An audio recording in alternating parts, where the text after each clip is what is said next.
संसद के बजट सत्र के दूसरे चरण में राज्यसभा में भ्रष्टाचार का मामला छाया रहा। कांग्रेस के राज्यसभा सांसद जयराम रमेश ने दिल्ली हाईकोर्ट के जज के घर भारी मात्रा में नकदी मिलने का मामला सदन में उठाया। इस मामले में सुप्रीम कोर्ट की तरफ से एक आधिकारिक बयान जारी किया गया है, जिसमें कहा गया कि सुप्रीम कोर्ट की ओर से जज के खिलाफ जांच प्रक्रिया पहले ही शुरू कर दी गई थी। इस मामले में कई अफवाहें फैलाई जा रही हैं। इन अफवाहों से बचने की जरूरत है।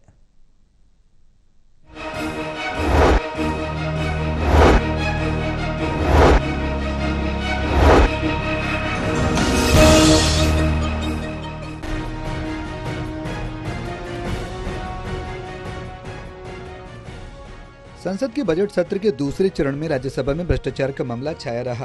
कांग्रेस के राज्यसभा सांसद जयराम रमेश ने दिल्ली हाईकोर्ट के जज के घर भारी मात्रा में नकदी मिलने का मामला सदन में उठाते हुए कहा कि इससे पहले भी इलाहाबाद हाईकोर्ट के जज के खिलाफ भी भ्रष्टाचार का मामला उठा चुके हैं। सांसद जयराम रमेश ने केंद्र सरकार से भ्रष्टाचार के खिलाफ सख्त कार्रवाई की मांग की। This morning we have read about a shocking case of huge amounts of cash unearthed at the residence of a judge of the Delhi High Court. Earlier, 50 members of parliament have submitted a notice to you regarding certain remarks that were made by a judge of the Allahabad High Court. You yourself have repeatedly called into question the urgency for judicial accountability. You have in fact directed the leader of the house on this issue.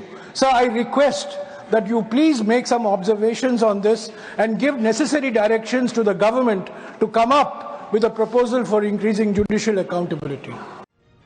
वहीं Delhi high court के जज justice Verma के घर भारी मात्रा में नकदी मिलने के बाद सुप्रीम कोर्ट ने उनका तबादला इलाहाबाद हाईकोर्ट में कर दिया, जिसके इलाहाबाद हाईकोर्ट बार एसोसिएशन भी जमकर विरोध कर रही है। बार एसोसिएशन ने आरोपी जज को पद से हटाकर उनके खिलाफ महाभियोग चलाने की भी मांग की है। में ये खबर छपी कि एक वहाँ दिल्ली हाईकोर्ट के एक जज साहब के घर पे आग लग गई। उसमें जब फायर ब्रिगेड और पुलिस की टीम वहाँ पर पहुँची तो आग बुझाने के दौरान वहाँ पर एक बहुत बड़ी संख्या में कैश बरामद हुआ और इससे उनके ऊपर भ्रष्टाचार का आरोप लग गया और इस पर सुप्रीम कोर्ट की कोलेजियम ने आनन फानन में फैसला लेकर के उनको अपने parent high court Allahabad high court भेज दिया।